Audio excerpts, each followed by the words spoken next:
ജീവന്റെ വചനമാണ്. ജീവന്റെ വചനമായി അതിനെ കാണാൻ തീരുമാനിച്ചവന് മതി അത് ജീവിക്കാൻ. അതുകൊണ്ട് അത് ജീവന്റെ വചനമാണെന്ന് പറഞ്ഞ പത്രോസിന്റെ കൂട്ടത്തിൽ നമുക്ക് പെടാം. അതല്ലെങ്കിൽ ഇത് പ്രാക്ടിക്കൽ അല്ല എന്ന് പറഞ്ഞ് പോകുന്നവന്റെ കൂട്ടത്തിൽ നമുക്ക് പെടാം. ഇതിലേത് കൂട്ടത്തിൽ പെടണം എന്ന് തീരുമാനിച്ചോണം.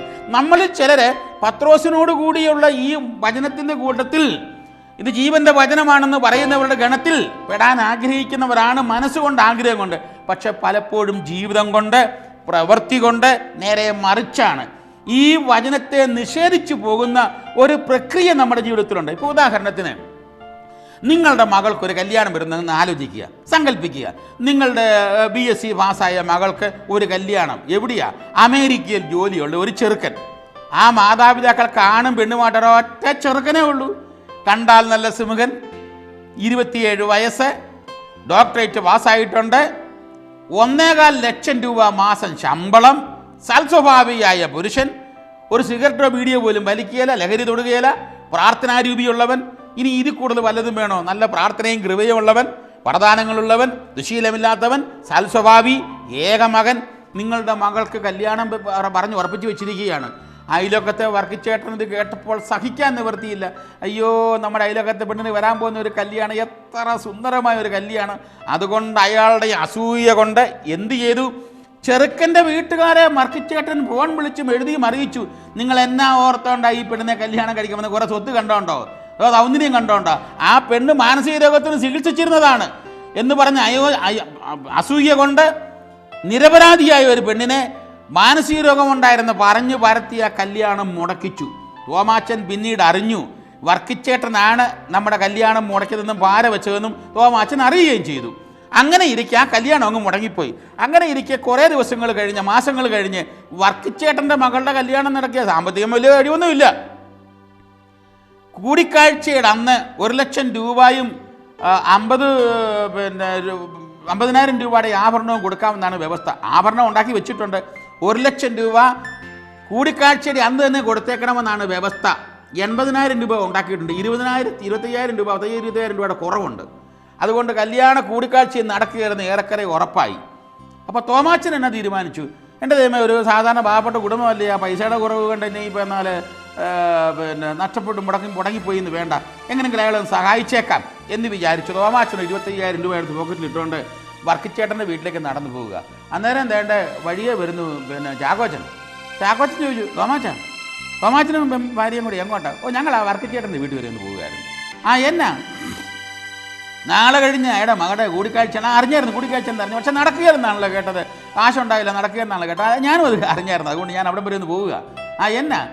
25,000 രൂപയുടെ കുറവുണ്ടെന്നാണ് കേട്ടത്. എൻ്റെ പെണ്ണിൻ്റെ കല്യാണത്തിന് വേണ്ടി ഞാൻ കുറച്ച് കാശുണ്ടാക്കി വെച്ചിരുന്ന പൈസ ഇരിപ്പുണ്ടായിരുന്നു. എന്നാൽ ഒരു 25,000 രൂപ കൊടുത്ത് അയാളെ ഒന്ന് സഹായിച്ച കല്യാണം അങ്ങ് നടക്കട്ടെ എന്ന് വിചാരിച്ചു. അതേ ശരി, തോമാച്ച നിനക്ക് വട്ടുണ്ടോടാ? ആ, എന്നാ ഞാൻ കൊച്ചാ? എടാ, ആ മനുഷ്യനല്ലേടാ, ആ ഡാഷിൻ്റെ മകനല്ലേ നിൻ്റെ മോടെ കല്യാണം മുടക്കി കളഞ്ഞത്, നശിപ്പിച്ച് കളഞ്ഞത്, നിനക്കിട്ട് വാര വെച്ചത്, നിരപരാധിയായ മനസ്സറിയാത്ത കൊച്ചിന് മാനസിക രോഗം ഉണ്ടെന്ന് പറഞ്ഞാൽ നല്ലൊരു കല്യാണം മുടക്കി കളഞ്ഞത്. അതെ, അയാൾ തന്നെയാണ് മുടക്കി കളഞ്ഞത്.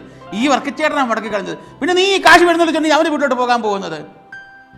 ലിഖിതങ്ങൾ എന്നിൽ പൂർത്തിയാകേണ്ടതിന് ചാക്കോച്ച ഞാൻ അവൻ്റെ വീട്ടിലേക്ക് ഈ പൈസയും കൊണ്ട് പോകേണ്ടിയിരിക്കുന്നു. ആരെ കൊണ്ടേലും സാധിക്കുമോ? ആരെ കൊണ്ടേലും സാധിക്കുമോന്ന്? നീ ക്രിസ്ത്യാനിയാകാൻ ആഗ്രഹിക്കുന്നു, പത്രോസിനോടൊപ്പം ജീവന്റെ വചനമാണെന്ന് പറയാൻ ആഗ്രഹിക്കുന്നു, ഇത് കഠിനമാണെന്ന് പറഞ്ഞു തിരിഞ്ഞു പോകാൻ ആഗ്രഹിക്കുന്നു. ഇതിലേതാ വേണ്ടത്? ഏതാ വേണ്ടത്? ലിഖിതങ്ങൾ എന്നിൽ പൂർത്തിയാകേണ്ടതിന് ദ്രോഹിച്ചവനെ ഞാൻ അനുഗ്രഹിക്കേണ്ടിയിരിക്കുന്നു, തിന്മ ചെയ്തവന് നന്മ ചെയ്യേണ്ടിയിരിക്കുന്നു. തിരുവചനം എന്നിൽ പൂർത്തിയാകേണ്ടതിന് ഞാൻ അവൻ്റെ അടുത്തേക്ക് ഈ പൈസ പോയി കൊണ്ടുകൊടുത്ത് എനിക്കിട്ട് പാര വെച്ചവനെ സഹായിച്ച് അവനെപ്പറ്റി നല്ലത് പറഞ്ഞ് നന്മ പറഞ്ഞ് അവൻ്റെ വീട്ടിൽ പന്തലിടാനും കൂടി ഞാൻ കൂടിക്കൊടുത്ത് ആ കല്യാണം ഭംഗിയായി നടത്തുന്നതിന് എൻ്റെ കരങ്ങൾ പ്രവർത്തിക്കേണ്ടിയിരിക്കുന്നു. വിദഗ്ധനായ സ്പെഷ്യലിസ്റ്റിൻ്റെ പ്രെസ്ക്രിപ്ഷൻ സ്വർഗം കരസ്ഥമാക്കുന്നതിന് അക്ഷരാർത്ഥത്തിൽ ജീവിക്കാൻ അവൻ തീരുമാനിച്ചിരിക്കുകയാണ്. നമ്മുടെ ഓരോരുത്തരുടെയും ജീവിതത്തിൽ ഇതുപോലെ തന്നെയാണ്. കുടുംബജീവിതക്കാർക്ക് ഏറ്റവും നല്ല മാതൃക പരിശുദ്ധ കന്യാമറിയം തന്നെയാണ്. ദൈവത്തിൻ്റെ വചനം അവൾ ശ്രവിച്ചു, വിശ്വസിച്ചു, അത് ഗാഢമായി ചിന്തിച്ചു, അത് പ്രാവർത്തികമാക്കി. Mary listened the word of God and Mary then believed the word of God. Mary deeply pondered on the word of God and Mary fulfilled, executed the word of God through her life. ദൈവത്തിൻ്റെ വചനം ശ്രവിച്ചു, അതിന്മേൽ ഗാഢമായി വിശ്വസിച്ചു, അത് ഹൃദയത്തിൽ സംഗ്രഹിച്ച് ധ്യാനിക്കുകയും ചെയ്ത വചനം നേരി പൂർത്തിയാക്കി. അങ്ങനെയാണ് ലിഖിതങ്ങൾ ചിട്ടപ്പെടുത്തി ജീവിച്ചുകൊണ്ട് യേശുവിൻ്റെ അമ്മയായി അവൾ മാറിയത്. ലുത്തിനിയായിൽ നമ്മൾ ചെല്ലാറുണ്ട്, വേദസാക്ഷികളുടെ രാജ്ഞി ഞങ്ങൾക്ക് വേണ്ടി അപേക്ഷിക്കണമേ. വേദസാക്ഷി എന്ന് പറഞ്ഞാൽ എന്നതാ? രക്തസാക്ഷി എന്ന് പറഞ്ഞാൽ എന്നതാ മക്കളെ അതിൻ്റെ അർത്ഥം? യേശു തമ്പുരാന്റെ പേരിൽ, ലിഖിതങ്ങളുടെ പേരിൽ ചോര ചൊരിഞ്ഞ് ജീവൻ പണയം വെക്കുന്ന ഒരു വ്യക്തിയെയാണ് രക്തസാക്ഷി, വേദസാക്ഷി എന്ന് പറയുന്നത്.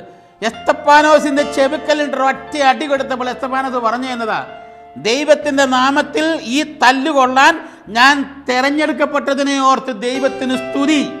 വേദസാക്ഷികളുടെ മനോഭാവം അതാണ്. ചെവിക്കലിനും ഹൃദയത്തിനും തല്ലുകൊള്ളപ്പെടുമ്പോൾ ദൈവത്തെ സ്തുതിക്കുക, ദൈവത്തെ മഹത്വപ്പെടുത്തുക.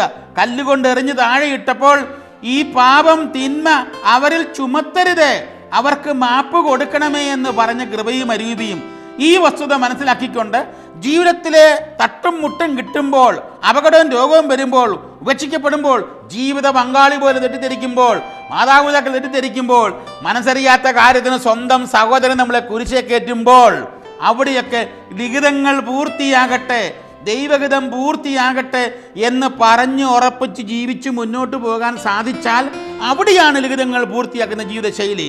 അപ്പോൾ അങ്ങനെ ഒരു വ്യക്തിയെയാണ് നമ്മൾ ഒരുപക്ഷെ രക്തസാക്ഷി, വേദസാക്ഷി എന്നൊക്കെ പറയുന്നത്. ജീവൻ പണയം വെക്കുക കർത്താവിൻ്റെ നാമത്തിൽ. മാതാവിനെ അറിയപ്പെടുന്നത് എങ്ങനെയാ? ഒരു രക്തസാക്ഷി എന്നല്ല, വേദസാക്ഷി എന്നല്ല, രക്തസാക്ഷികളുടെ രാജ്ഞി, വേദസാക്ഷികളുടെ രാജ്ഞി ഞങ്ങൾക്ക് വേണ്ടി അപേക്ഷിക്കണമേ. കാരണം വചനം ശ്രവിച്ച കാലഘട്ടം മുതൽ കണ്ണുനീരിൽ ചാലിച്ച ഒരു ജീവിതമാണ് അമ്മ കഴിച്ചു കൂട്ടിയിട്ടുള്ളത്. വചനം ശ്രവിച്ചപ്പോൾ തന്നെ അവൾ അത്യധികം അസ്വസ്ഥതയായിന്ന് ലൂക്കായുടെ സുവിശേഷകൻ രേഖപ്പെടുത്തിയിരിക്കുന്നു. വീണ്ടും മുന്നോട്ട് കുരിശുമരണം വരെ ആ മറിയം കടന്നുപോയ വഴികൾ ലോകത്തിൽ ആർക്കും ചിന്തിക്കാൻ സാധ്യമല്ല. അതുകൊണ്ട് തന്നെയാണ് സീനായിലെ വിശുദ്ധ ബെർണഡിൻ പറഞ്ഞത്, പരിശുദ്ധ കന്യാമറിയം എന്ന് പറയുന്ന സ്ത്രീയുടെ അമ്മയുടെ ദുഃഖവും കണ്ണുനീരും വേദനയും എത്ര കോടി സ്ത്രീകൾ ലോകത്തിലുണ്ട്, അത്രയും സ്ത്രീകൾക്ക് പങ്കിട്ട് കൊടുക്കാമെങ്കിൽ ഒരൊറ്റ സ്ത്രീയും താങ്ങുകയില്ല അവൾക്ക് കിട്ടുന്ന ഒരു പങ്ക് എന്നാണ് അവളെപ്പറ്റി സീനായിലെ വിശുദ്ധ ബെർണഡിൻ പറഞ്ഞിരിക്കുന്നത്. എൻ്റെ വാത്സല്യമുള്ള സഹോദരി സഹോദരന്മാരെ, എന്ത് വിചാരിച്ചുകൊണ്ടാണ് നിങ്ങളും ഞാനും ഈ കൊന്ത കയ്യിലെടുക്കുന്നതും പോക്കറ്റിലിടുന്നതും കഴുത്ത ചാർത്തുന്നതും കൊതുതിയെ ചെല്ലിത്തീർക്കുന്നതും എന്തിനെ ഓർത്തിട്ടായി? അതിൻ്റെ അർത്ഥം മാതാവിൻ്റെ ആ ജീവിതശൈലി അനുകരണീയമാണെന്ന് നിന്റെ മനസാക്ഷി സമ്മതിക്കുന്നില്ലെങ്കിൽ ആ കൊന്ത ചെല്ലുന്നത് അവളെ അവഹേളിക്കുകയല്ലായോ? എട്ടുനായ്പ് നോക്കുന്നതും കൊന്ത ചെല്ലുന്നതും എത്ര നല്ല മാതാവ് ചെല്ലുന്നതും മാതാവിൻ്റെ പാട്ട് പാടുന്നതും അവളെ അവഹേളിക്കാനോ? വാത്സല്യമുള്ള സഹോദരങ്ങളെ, മാതാവിനെ ബഹുമാനിക്കാനും ആദരിക്കാനും പുണ്യമാർജിക്കാനുമായി അത് ചെയ്യാൻ സാധിച്ചാൽ അനുഗ്രഹപ്രദമായി. എങ്കിൽ ജീവിതത്തിൽ കൂടെ കടന്നു പോകുമ്പോൾ എല്ലാ സന്ദർഭത്തിലും എല്ലാ സാഹചര്യത്തിലും പരിശുദ്ധ കന്യാമറിയത്തെ പോലെ വചനം ഹൃദയത്തിൽ ശ്രവിച്ച് വിശ്വസിച്ച് ഗാഢമായി സംഗ്രഹിച്ച് ധ്യാനിച്ച് ഏത് സാഹചര്യത്തിലൂടെ നിരാശയും പരാതിയും പിറുപിറുപ്പും കംപ്ലൈൻറ്റും ആവലാതിയും ആകുലതയും അസ്വസ്ഥതയും ഒന്നുമില്ലാതെ അത് ജീവിതത്തിൽ പ്രാവർത്തികമാക്കിക്കൊണ്ട് അപ്പനെന്ന നിലയിൽ, ഭർത്താവ് എന്ന നിലയിൽ, ഭാര്യ എന്ന നിലയിൽ, അമ്മ എന്ന നിലയിൽ, മകളെന്ന നിലയിൽ, മരുമകളെന്ന നിലയിൽ, അമ്മായിയപ്പൻ അമ്മായിയമ്മ സഹോദരൻ എന്ന നിലയിൽ തൻ്റെ ധർമ്മം നിർവഹിച്ചുകൊണ്ട് ഏതനുഭവത്തിലൂടെ കടന്നുപോയാലും ദൈവഹിതമാണ്, ഞാൻ ലിഖിതങ്ങൾ ചിട്ടപ്പെടുത്തി ജീവിക്കുകയാണ്, തമ്പുരാൻ അറിയാതല്ലൊന്നും വിദഗ്ധൻ്റെ പ്രിസ്ക്രിപ്ഷൻ മൂകമായ ഭാഷയിൽ ഇവരിലൂടെ എന്നിലേക്ക് കടന്നു വരികയാണെന്നുള്ള കാഴ്ചപ്പാടുണ്ടാകണം. സ്വർഗം കരസ്ഥമാക്കി ഈശോ മിശിഹായിൽ ചെന്ന് പ്രവേശിച്ച് ഒന്നായി താലോക്യം പ്രാപിക്കാൻ ആഗ്രഹിക്കുന്ന എനിക്ക് അതിന് ഏകവിദഗ്ധനായ യേശു തമ്പുരാൻ ഒരു പ്രിസ്ക്രിപ്ഷൻ എൻ്റെ പങ്കാളിയിലൂടെ, കുടുംബാംഗങ്ങളിലൂടെ, ഏഷ്ടാന്യന്മാരിലൂടെ, സഹപാഠികളിലൂടെ, അയൽവാസികളിലൂടെ പ്രിസ്ക്രിപ്ഷൻ, അതിനുള്ള കുറിപ്പടി മൂകമായ ഭാഷയിൽ അവരിലൂടെ തമ്പുരാൻ എനിക്ക് തരികയാണ് എന്ന് തിരിച്ചറിയാൻ നിന്റെ കണ്ണുകൾ തുറന്നു കിട്ടിയാൽ നീ രക്ഷപ്പെട്ടു. പ്രാർത്ഥിക്കണം, ദൈവമേ അങ്ങയുടെ നേത്രയജ്ഞനം എൻ്റെ കണ്ണുകളിൽ പൂശി ലിഖിതങ്ങൾ തിരിച്ചറിയാൻ നിന്റെ ഇൻ്റർവെൻഷൻ, നിന്റെ കടന്നുവരവ്, ഈ മറ്റുള്ളവരിലൂടെ കടന്നുവരവ് തിരിച്ചറിയാൻ കൃപ നൽകണമേ. അവിടെയൊന്നും അസ്വസ്ഥത വേണ്ട. അത് പലരുടെയും വരും, പലരുടെ കടന്നു വരും, കുടുംബാംഗങ്ങളിലൂടെ കടന്നു വരും, യാചകന്മാരിലൂടെ കടന്നു വരും, ജോലിക്കാരിലൂടെ കടന്നു വരും. ഞായറാഴ്ച വികാരി അച്ഛൻ പ്രസംഗിക്കുമ്പോൾ മാത്രമല്ല അത് കടന്നു വരുന്നത്. ഓരോ നിമിഷവും കണ്ടുമുട്ടുന്ന ഓരോ വ്യക്തികളിലൂടെയും, കടന്നു പോകുന്ന ഓരോ വഴിയിലൂടെയും, അനുഭവിച്ചു പോകുന്ന ഓരോ മുഹൂർത്തത്തിലെ അനുഭവങ്ങളിലൂടെയും തമ്പുരാൻ കടന്നു വരുന്നുണ്ട്, ലിഖിതങ്ങൾ കടന്നു വരുന്നുണ്ട്. അവിടെ മോന്ത വീർപ്പിക്കാതെ, മനസ്സിന് നീര് പിടിപ്പിക്കാതെ ദൈവികതമാണെന്ന് തിരിച്ചറിഞ്ഞുകൊണ്ട് അവിടുത്തേക്ക് സ്തുതി പ്രാർത്ഥിക്കൊണ്ട് അവിടുത്തെ മഹത്വപ്പെടുത്തിക്കൊണ്ട് ഹല്ലേലൂയ പാടിക്കൊണ്ട് ദുഃഖത്തിൻ്റെ പാനപാത്രം കയ്യിൽ തന്നാൽ ഞാനത് കൈകളിൽ എടുത്തുകൊണ്ട് നിനക്ക് ഓശാന ഹല്ലേലൂയ പാടുമെന്ന് പറഞ്ഞ ആ മനുഷ്യസ്നേഹിയായ ആ ഗൃഹനാഥനെ പോലെ എല്ലാ സന്ദർഭത്തിലും ദൈവത്തെ സ്തുതിക്കാൻ സാധിച്ചാൽ എല്ലാ അനുഭവത്തിലും ഞാൻ നിഗതികൾ ചിട്ടപ്പെടുത്തി ജീവിക്കുകയാണെന്നുള്ള വസ്തുത മാതാവ് കണ്ടെത്തിയതുപോലെ കണ്ടെത്താനുള്ള കൃപ നമുക്ക് ലഭിച്ചാൽ ജീവിതത്തിന് അർത്ഥമുണ്ട്. അതുകൊണ്ട് ഒരു കാര്യം മനസ്സിലാക്കിയിരിക്കണം, എനിക്ക് സന്തോഷമായി സമാധാനമായിട്ട് ജീവിക്കണം. പുറംതിരിഞ്ഞു നിന്നുകൊണ്ട് അന്ധകാരം അനുഭവിക്കുന്ന ഭൂമിയെപ്പോലെ തിരിയാതെ എപ്പോഴും സൂര്യനെ നോക്കി നിന്നുകൊണ്ട് പ്രകാശമാനമായി ശോഭിച്ചു നിൽക്കുന്ന ചന്ദ്രനെ പോലെ കർത്താവിൻ്റെ മുഖത്തേക്ക് തിരിഞ്ഞു നിന്നുകൊണ്ട് അവൻ എന്നോട് എൻ്റെ കുടുംബാംഗങ്ങളിലൂടെയും ജീവിതാനുഭവങ്ങളിലൂടെയും ഓരോ ദിവസത്തെ അനുദിന ചെയ്തികളിലൂടെ ദൈവം എന്നോട് ഇതിലേക്ക് കടന്നു വരുന്ന അനുഭവത്തെ നോക്കിക്കൊണ്ട് പ്രകാശമാനമായി നിന്നുകൊണ്ട് മനസ്സിനെ ജ്വലിപ്പിച്ച് കൂടെ നിൽക്കുന്നവരുടെ മുഖം പ്രകാശിപ്പിക്കാൻ ഉതകുമാറ് പ്രകാശം പരത്തി കൈമാറിക്കൊണ്ട് അവർ ജ്വലിക്കാൻ എൻ്റെ ജീവിതം ഒരു സൂര്യനായി മാറിക്കൊണ്ട് ബാക്കിയുള്ളവർക്കാരൊക്കെ ചന്ദ്രന്മാരാക്കി അവരെ ജ്വലിപ്പിക്കാൻ ഞാൻ എപ്പോഴും അവർക്ക് നിറയെ പുറംതിരിയാതെ അവരെന്നെ കുത്തുമ്പോഴും അവരുടെ നേരെ നോക്കി പ്രകാശമാനമായി നിൽക്കാൻ നിനക്ക് സാധിച്ചാൽ നീ കറതീർന്ന ക്രിസ്ത്യാനിയാണ്. അല്ലെങ്കിൽ ക്രിസ്ത്യാനി നീ പറയുന്നതിന് അർത്ഥമുണ്ടാകുന്നില്ല. നിന്റെ ബലിയർപ്പണത്തിന്, പ്രാർത്ഥനയ്ക്ക്, കൊന്തയ്ക്ക് എല്ലാം അർത്ഥമുണ്ടാകുന്നത് മക്കളെ അവിടെയാണ്. ഇങ്ങനെ ഇന്നു മുതലൊരു തീരുമാനം, ഇന്ന് വരെ സാധിച്ചില്ലെങ്കിൽ ഇന്ന് തീരുമാനിക്ക്, ഇന്നു മുതൽ ഞാൻ ദൈവവചനത്തിൽ വ്യവസ്ഥപ്പെടുത്തി വചനം പാലിക്കുന്ന ഒരു സാക്ഷാൽ വചനപാലകനായി ജീവിച്ച് യേശു എത്രമാത്രം പിതാവിനോട് താതാത്മ്യം പ്രാപിച്ച് ഒന്നായിത്തീർന്നു, അതുപോലെ എൻ്റെ കർത്താവിൽ എനിക്ക് ഇത് ജീവൻ്റെ വചനമാണെന്ന് പറഞ്ഞ പത്രോസിനോടൊപ്പം പറഞ്ഞുകൊണ്ട് എനിക്ക് ജീവിച്ച് സ്വർഗപ്രാപ്തി ജീവിച്ചിരിക്കുമ്പോൾ തന്നെ അനുഭവിക്കാനും മറ്റുള്ളവർക്ക് അത് സ്വർഗം കൈമാറി കടന്നു പോകാനും ഇടവരണമേ എന്ന് നമുക്ക് ആഗ്രഹിക്കാം. തീക്ഷ്ണതയോട് പ്രാർത്ഥിക്കാം. പരിശുദ്ധാത്മാവ് ശക്തിക്ക് വേണ്ടി നമുക്ക് ആർദ്രതയോടുകൂടി ആർത്തിയോടുകൂടി പ്രാർത്ഥി ശക്തിക്ക് വേണ്ടി ആഗ്രഹിക്കാം. Praise the Lord.